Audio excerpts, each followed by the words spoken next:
So, hi, and welcome to the Rags to Riches show with myself, Terry Blackburn. Today's guest is one of my good friends, Ryan Luke. I would say he's an expert in the short-term rental SA space. I understand he manages around about 200 properties. He's went from Newcastle, starting in Newcastle, to nationwide, Ireland, Portugal, Dubai, I believe, which I want to ask a few questions about today. He's got a portfolio himself. He's developing some larger stuff at the moment, moving into coaching. Very ambitious guy. So I'm sure his story will be great, and there'll be some gems on today's episode. So welcome to the show, Ryan Luke. Thank you very much. Thanks for having me. Thanks. No problem. I appreciate your time, mate. So what we like to do, Ryan, on the show is just talk about people's stories and their journey so far. We'll try and extract as many lessons and learnings as we can to share with the listeners and hopefully inspire them. So we'll talk about the start, so how you got into property first of all. Yeah. The middle part, which is the growth part, the exciting part, which everyone likes to hear. Things you've achieved, any standout moments. And then the current is just what your attention is on right now and going forward. So if you could give us a brief sort of overview of the start first, Ryan, just how you actually got into property would be great. Yeah, sure. So I stumbled into it by accident. I think most people do. I was a landlord in 2007, accidentally. And I had two really bad tenants, which put me off for 10 years. Cost us about 10 grand back then, which I didn't really have the money. It went on credit cards. And I just thought, I do not like that game. And then I really started because I didn't have a pension. And every year I was at 30, I was like, I need a pension. 31, I need a pension. 32, so on and so forth. And I was like, I don't really want a pension because I don't want to lock money away. So what else can I do? And then I thought, well, whoever's wealthy seems to have property. So I started digging into that a bit more. And I thought, I'll just buy myself a few and create a little pension fund that'll run itself through property. So that's why it started. And then one of my first, as I got more and more into it, I started realizing all these creative strategies, and I ended up doing a lease option on a 1-bed flat in Spitaltongues, and I couldn't get it rented. So I was having a coffee with one of my friends, and he told me about Airbnb. At the time, obviously heard of it, didn't really understand it, and he explained what he was doing with the property he had on the quayside. I went straight to IKEA, built up a load of furniture. And here we are today in a total different situation of what I planned, but I don't think anything ever really goes to plan, does it? No, that's true. And sometimes there is just a catalyst, isn't it? There's something that happens that just bang, and this is it. I'm assuming that must have, because pretty much all your portfolio is SA, right? Am I right in saying probably that? 85% of it, yeah. And did you just know early on that, I mean, first of all, what attracted you to, what was the thing that got you into that? You know, obviously your friend done it, you went to IKEA, what then got you hooked in? Well, I guess it was solving a problem, because I'd refurbed this lease option flat. So I'd spent a bit of money on it, and money I didn't really have. And then we had about 7 viewings through and no one wanted it. So I was like, I've got a problem here. And then he told me about Airbnb, and it wasn't really for the glamour of what it could generate. It was just literally like, I just need to get this place bringing some money in. And so I went to IKEA, put 1,500 quid worth of furniture on a credit card, spent all night building it myself, took some photographs as the sun came up the next morning. And then I banged it on Airbnb, and I had 3.5 grand worth of bookings in 5 days. And I remember saying to my wife, like, have you seen this? Like, this is like mental. And I guess from that, I just thought that just sat a lot nicer to me than having a tenant who can potentially not pay, the trashy places, the rent's minimal, and I started to see the money coming out of these places. So that I guess gave me the excitement and the drive to want more of it. And from then on, I've just never really wanted tenants. I have them because I want to be diverse, but the majority of it, I always get swayed back to, I quite often buy properties going, I'll do that as a HMO. And at the end of it, I'll go, nah, let's just put that as a serviced accommodation unit. I've done it so many times over the last few years, but yeah, it's paid off, and it's playing out quite nicely now. And obviously the expansion continues almost week by week, day by day. Love that. I think, couple of points on that. You actually not made me do it, but we talked about a deal. So I bought 2 on the same street in Newcastle, 2 4-beds, plan exactly what you said, 2 HMOs, because that's what I'm used to. That's what I know how to do. I tested one with a SA and one as a HMO.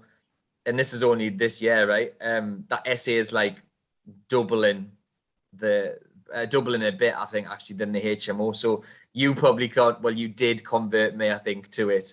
Yeah. It's a great strategy.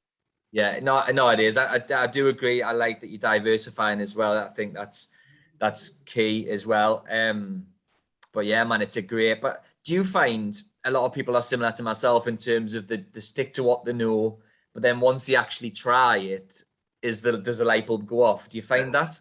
Yeah, it's like anything in life, isn't it? No one likes change. And this is why, on the rent to rent strategy, which I'm sure we'll talk about in a bit, it's difficult sometimes to get a landlord to change what they've done for so many years, and it's worked okay for them. But once they understand what it can do for them, like actually see it for themselves, not just social proof, not just someone else saying it, actually in their own portfolio, then as you say, like you have been, you get converted and you're like, I want more of that, and, you're doubling your revenue, or sorry, you're earning more and you're also having that property managed. So you're giving away a bit, so obviously for me, I have operational costs, which is my management fee, obviously, but it's on your owned properties. I do think in the right locations, I think it's about 2.6 to 2.7 times the amount of revenue that you would get from an AST. And I do think it's more than you would get from a HMO annualized. So yeah, it's a great strategy. That's why I love it. We all like money, right? That's what we did this for at the beginning. Yeah. We all started our venture because we needed more to replace something that we felt we didn't have. In my scenario, it was a pension. But then I quickly realized, actually, I could build out a very successful business here if I keep going. And then that changed from, okay, well, I'm quite comfortable on a corporate salary, but actually I could have a multi-million pound business here, quite quickly. So your goals tend to change, but it all tends to relate around money initially. And, so for me, it was like, how can you sweat the asset as much as you possibly can and just get that cash coming in, because then that allows you to grow, develop, and move on to bigger things. Yeah, I love that. Again, that's a great give a bit of advice and just some information that I think is relevant and to the listeners. So let's go to it's went from accidental landlord to going to IKEA, made a couple of grand in your first one, to quite a decent sized portfolio. But in between that, there was a lot of rent to rent, right?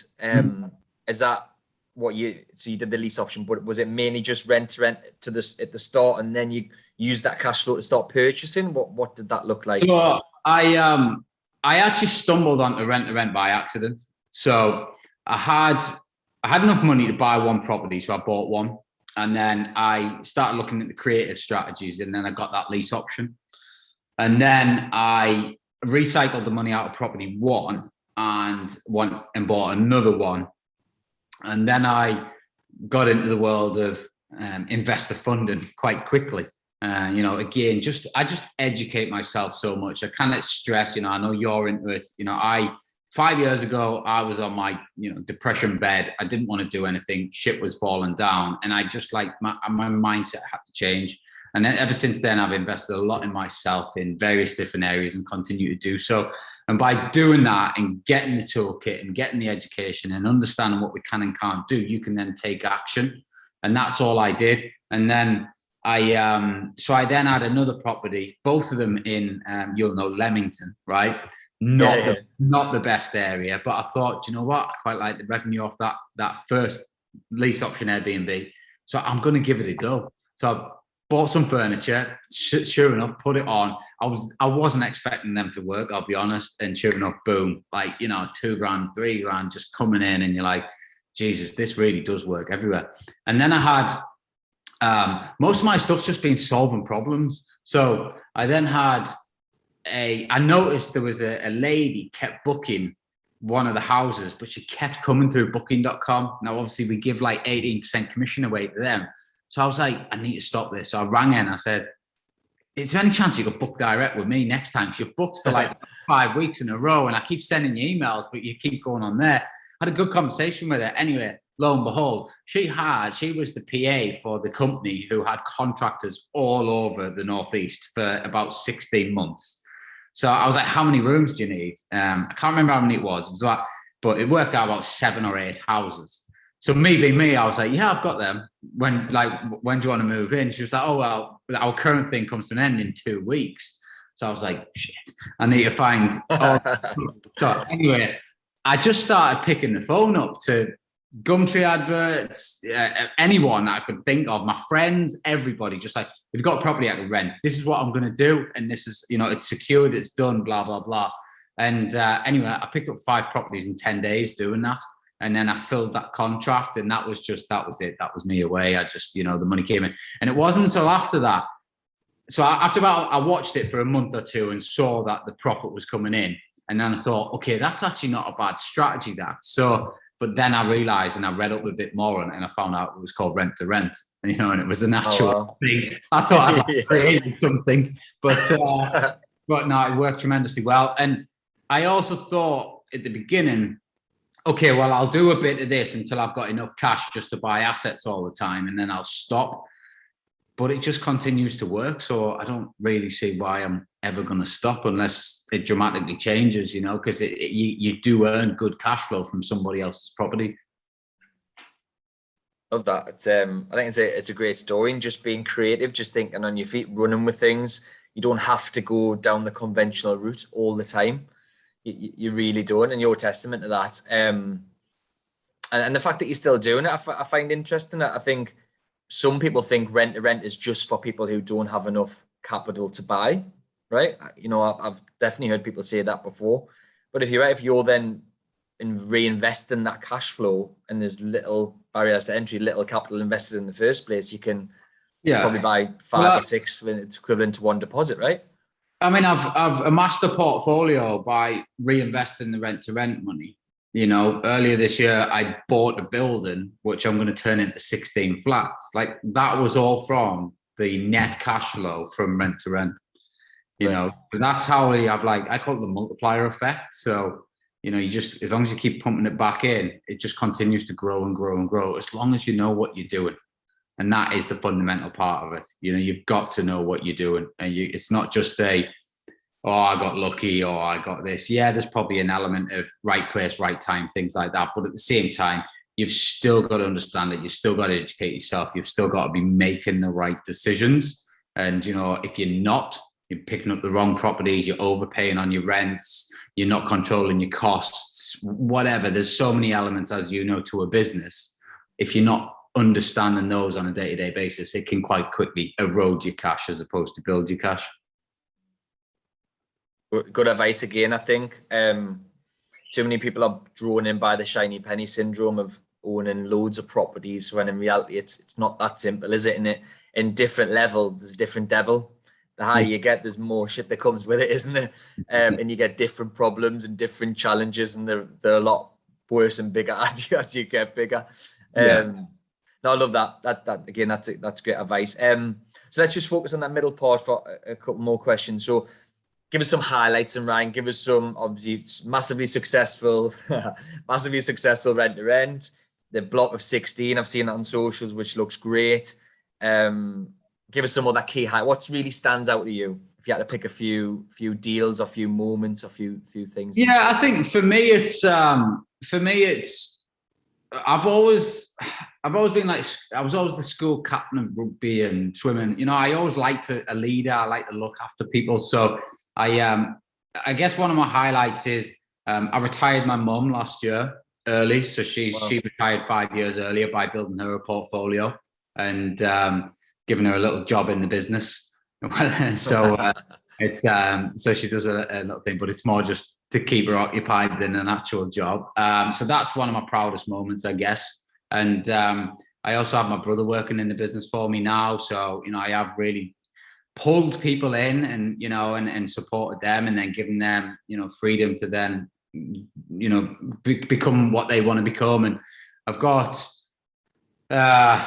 probably got about 25 core staff now. So again, it's like giving all them jobs, and they're all loving, the working environment that I create, which is very flexible. And, so for me, that's one of the main highlights. And I'm going to continue to deploy that around the world. I'm off to Dubai next week to emulate what we've done in the UK over there, set the same sort of systems and processes and team up, build that, because that's scaling very quickly at the minute.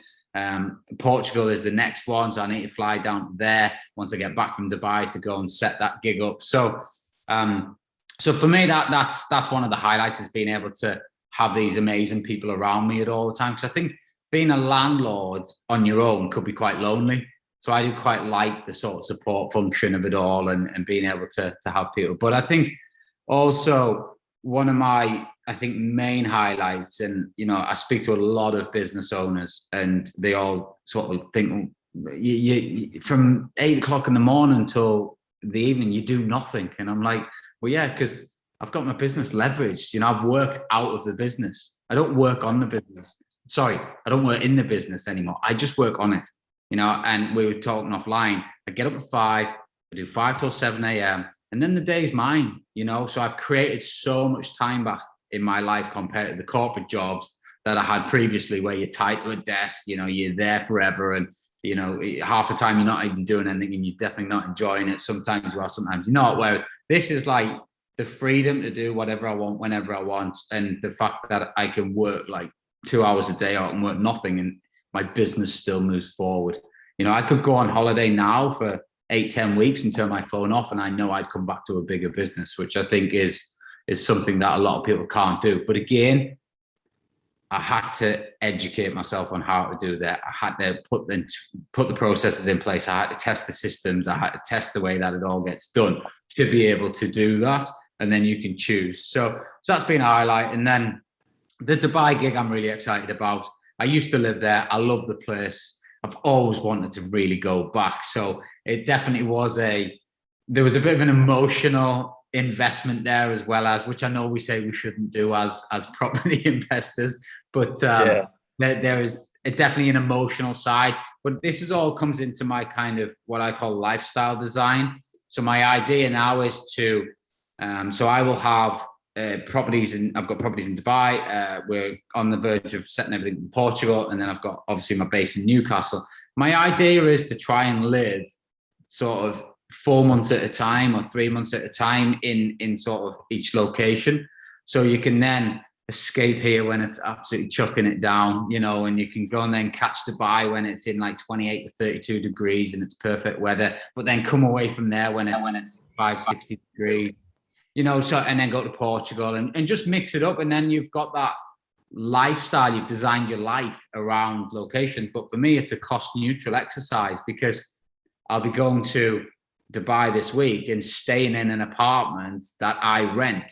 So it doesn't cost me 300 quid a night for a hotel. And, it's all business expenses as well. So you can do that. And it's the same in Portugal. And so for me, that's kind of what I'm really proud that I've got to that point now. And then I've got plans for the next few years, and then we'll see where that takes us. That's a really, there's quite a few different points I'd like to pick up on there. But the last point, I loved it that you said, did you say business neutral or cost neutral? Cost neutral. Cost neutral. I love that, because I've never heard it said like that. And I think that's it's something that people miss, first of all. But you can live this lifestyle. Loads of people, if you say that to them, would come up with 25 different reasons why you couldn't do that, wouldn't they? Yeah. But if you design your lifestyle around it, like you're saying, and it's for business. You've got businesses there. You can take your family with you. Like it can be done. The only thing that's going to stop you is you. But I love that cost neutral phrase that you used. The thing I picked up on business as well, a great term that I heard. I think it was a guy called Brad Sugars. I don't know if you're familiar with him. He's like a business coach. He says the definition of a proper business is it's a commercial and profitable enterprise that runs and grows without you as the director or the founder. And so many people miss that, right? You just said it. You've leveraged yourself out and you work on it, not in it. So many people miss that. They just create a fucking high stress job for themselves. Especially with short-term rentals. It's like, if you're not careful, it becomes a it's not even a second job. It becomes your main job because it's 24/7. You know, I see it time and time again when I'm coaching the students. Like, yeah, we get off to a fast start and they'll acquire 5, 6, 7 deals within like 6 months, and it's great and the cash flow's coming in, but then they just blow up because they don't start thinking about how they can get themselves out of the operations and trying to do everything themselves, and they're running, you know, £10 an hour tasks that somebody else should be doing because they don't know their own value. Don't get me wrong, it took me 8 to 12 months to properly release control. As entrepreneurs, we like to everything, you know, but you know, even, you know, Joanne, who's, you know, sort of heads up my guest department and sort of my portfolio manager, you know, she emailed me yesterday sort of saying, can I do X, Y, and Z? I can't remember what it was now. My reply was, you're the boss. You know, that's because I'm happy for them to make the decisions, because if you constantly make the decisions, they're always going to come to you. And the more I do of that, the less they then start coming to me. And the more, listen, they might fuck up 10% of the time, but, you know, if 90% of the time they're making it right and they're not bothering you, it allows you to work on the business. And that's how I've been able to scale, because I'm not bogged down with operations and haven't been now for about 18 months. So every day when my 5 to 7 work isn't guest management or this or that and the other. It's basically looking at the bank and understanding what's going on behind those numbers, making decisions to either invest in something more, cut costs here, do this, do that. But also then I create the ideas of, okay, what avenues can we push into and how we're going to do it? And then I build the strategy around it, and then I put it into the team and they deploy it, you know? So I used to be able to get on, say, you know, 15, 20 viewings a week myself. I've now got an army. We're probably doing like 60 to 70 viewings a week because I've got more people doing it, and I don't do any now. So it allows me to grow, you know, but then I also start thinking, okay, well, can we go push into that space? You know, can we, you know, the furniture company that I've just kind of sorted out, you know, can we push into that? Can we do that? Can we make money there? But then sometimes like ideas, like I used to have a cleaning and linen service because I've got the linen and I've got cleaners. It wasn't worth the time and the hassle for the amount of money we were making, you know, and I come back to that 80-20 rule quite often. You know, that was making 20% of the profit, but getting 80% of the hassle. It's not worth it. And it's not worth it for my staff. So we just got rid of it. We closed it down. We've got the full management service. It's that or nothing, you know, because that works. We're in full control of it. So again, it's knowing when to make those decisions, and you can't make those decisions if you're not looking at the numbers daily, you know. And I was, you know, hearing all the complaints from the staff about it, but realizing, well, I'm only making that from it. So is it worth that? No. What more could they be doing with their time that could actually make us more? And so for me, that's that. And then my next plan is like chairman sort of status, where literally you're not involved at all. And so that's kind of what I'm trying to tee up now over the next 18 months. What would that involve? Like putting an MD in, maybe someone like a CEO ops manager, something like that? Is that the so it's effectively you're like totally stepping out, and they take full ownership. They grow the business. They're responsible, and you just maybe check in once a month on a financial report and just say, you know, what's going on, and, you know, get a bit of a flavor, and that's that. But they have full autonomy to kind of scale the business in whatever direction they want to do it in. So that's something. Again, I've started the education process on that. Started speaking to people that have already been there and done it, you know, 8-9 figure business owners. I've started actually looking for a mentor that's, you know, specializes in that.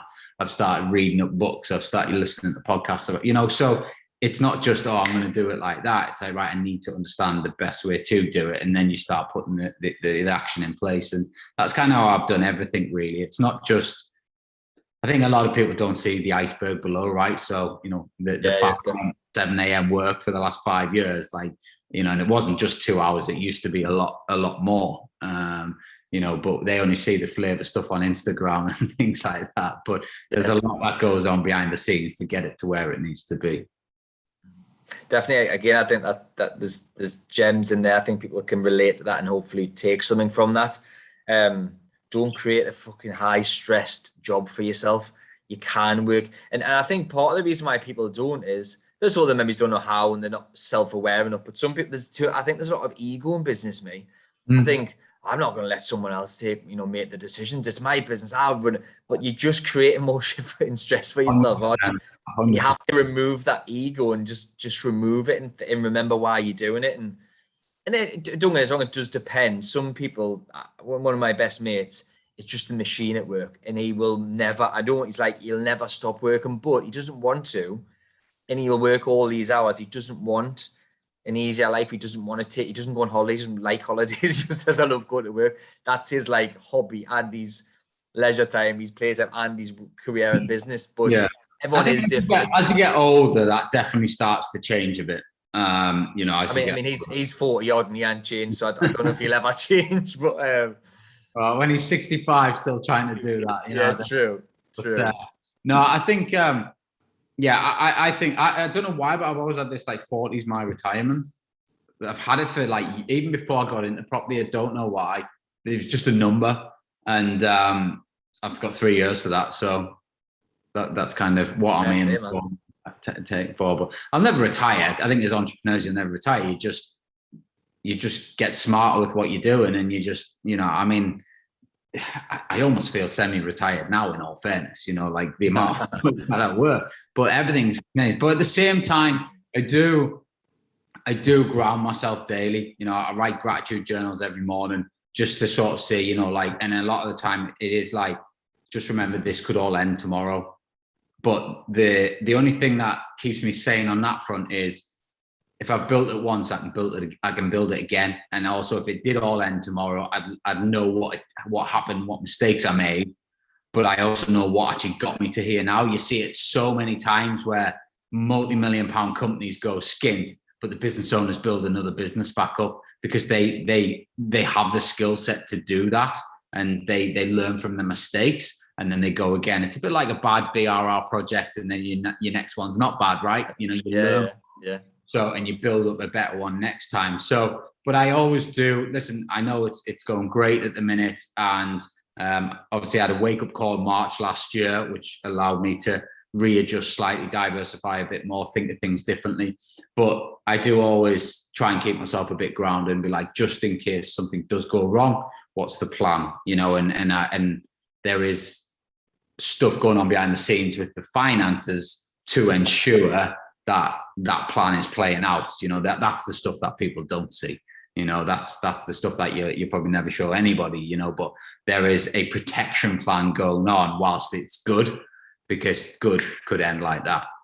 So definitely. No, I love that. Again, I think it's great advice. For sure, for business people and property people, and if you're on that upwards trajectory, if you're scaling heaven now, you're getting to where you want to be, you do need to think about these things. It's not all looking forward. Sometimes you need to look back a little bit, not too much. You need to focus on going forward, but you need to protect yourself. And you're right, like some people do lose it all and then make it back again, but some people, when they lose it all, just go like that and continue to go down. And I think that you said, it's a skill set, it's a mindset thing. But a lot of this, what you're talking about, I think it's being self-aware. You come across as very self-aware of your pros and cons and where you are and where your maybe strengths and weaknesses are and what you need to do. And you're not getting too caught up in the success. You're just self-aware, you see, which I think is credit to you, mate. So fair play. And I think that's, again, something that the listeners need to maybe be more self-aware of yourself. Or can you improve in a certain area? Are you doing something badly? Or mindset is huge, and fighting the feeling of overwhelm, which, hinders productivity, fighting your fears off, because we all get them. It doesn't matter, how successful you are. You have fears. I've just put an offer in there literally before we were talking today, and it's a large sum of money. Do you know what I mean? And you're like, well, but I always refrain from any negativity going in. So I'm like, right, don't start thinking what if it goes wrong. What if it goes right? It's this. And but it's a mindset thing. You've got to change the way you think, you've got to change the way you think about, how you're investing in yourself, whether that's your fitness, your health, your mind, your education, your skill sets in whatever field you want to go into. you know, your qualifications that you get and whatever it is. Because if you allow your mind to take over, and I was there 5 years ago, you can, as you say, quite quickly go the wrong way, and it can go quickly the wrong way as well. So for me, it's always working on that. I meditate every morning. That's part of my process. You know, that is part of trying to stay in the moment, trying to not get ahead of yourself, trying to, you know, not look back on anything and just stay in that moment. And that works. That helps relieve stress. It helps you a lot calmer throughout the day, helps you make better decisions with clarity, you know. And quite often when I'm meditating, an idea will pop into my head. And quite often I forget about it by the time I'm finished. But sometimes if it's a great idea, I will stop and write it down, and then I'll come back to it. And that's happened quite a few times. Fair play. A lot of people say meditation in the shower in the middle of the night, and things come to you. And yeah, man, love that. Meditation's I must admit, I have slipped a little bit with the meditation. I did do it for a long period of time. Just that calm app, just 10 minutes every morning. That's yeah, and it just gives you clarity. So again, some more advice there. So just getting some questions in, because I'm just conscious of time. Quickly on the current part. So what's next for you? I know you're doing Dubai, but what's next, and give us where you want to be. Yeah, so I've got so a couple of things I've got going on. I've got a business that I'm buying down in Portugal, hopefully. Can't say too much on that yet, but as soon as I do, don't worry, everyone will know about it. Which is going to be good for us to launch the sort of. I'm creating luxury by Luke stays, which is going to be my high-end villa version of what we do. So sort of villas over €1 million or £1 million equivalent in Dubai. So that's kind of going to take things to a different level. So you're talking sort of, you know, chauffeur pickups from the airport, chefs in stay, cleaning every day, all your events arranged, passes to the latest and greatest VIP beaches, all that sort of stuff. So it's not £200 a night stay, you know, it's a 20, 30, 40, 50 grand a week holiday. So so that's kind of where I'm wanting to take the brand over the next sort of 2-3 years. And then probably just continue doing what we're doing. Obviously, 1,000 properties has always been my target in terms of numbers. So that is still there. And then on the coaching side, obviously recently teamed up with Emmanuel and Dick Sesh, who I know have been on your podcast, and two unbelievable guys, two unbelievable minds. To the experience that they have is incredible. And just bouncing around with those for the last sort of 8-9 months has been really good. And that's why I wanted to go into business with them. And what we're doing there with our students and everything else that goes on there is really, it's nice for me, that, because it kind of gets me. We've started doing in-person events now, so it gets me out for 2-3 days at a time, go to London, go here, go there. We've got everybody there and build a nice little family. And that for me just gives me a bit of inspiration to want to continue to do more as well, because you've always got to kind of lead from the front. So I'm really enjoying that process. And yeah, I guess it's just keep the model's very much a rinse and repeat model, so it's quite boring, in all fairness, but it works. So it is just a case of like just more and more and more and more. So I want to try and get another 40 units in Dubai before December finishes, for the end of December. And then next year over there, we'll be looking at about 200 units. And then I want another 500 in the UK and Portugal before December next year as well. So that's kind of the targets in terms of numbers. And then, you know, if you fall 1 or 2 short, you're still gonna. Yeah. Why not, man? Why not? Fair play to you, man. Fair play. It's just operating on a big scale, and yeah. It actually gets easier. It gets easier as you get bigger, because, you know, now I'm trying to buy businesses like ready-made service accommodation businesses. Anybody that's got 5, 10, 15, 20, 50 in a portfolio, maybe wants a nice check. It's easier for me to do that than acquire 1 here, 3 there, 5 there, 10 there.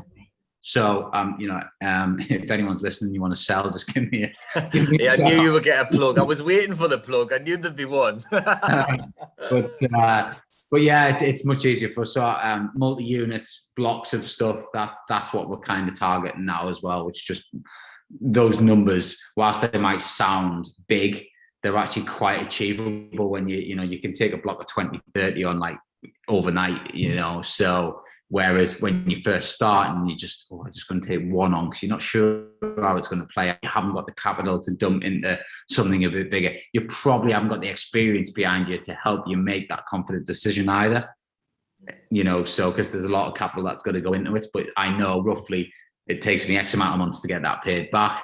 And then we start hitting profit. I know we're roughly going to keep it for however long and, So it's just a numbers game. Just a number. Yeah, absolutely. Absolutely. I've heard you talk about numbers and systems and processes before, and you're spot on. Like, it is. Too many people, the lead with emotion, the buy on emotion, the gut. Yeah. Oh, I really like the property.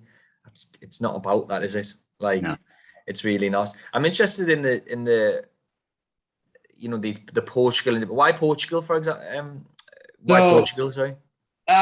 Again, lifestyle design. So we've been, my in-laws have got a villa there. So we've been going there for the last, since I've known my wife. So 17 years or whatever.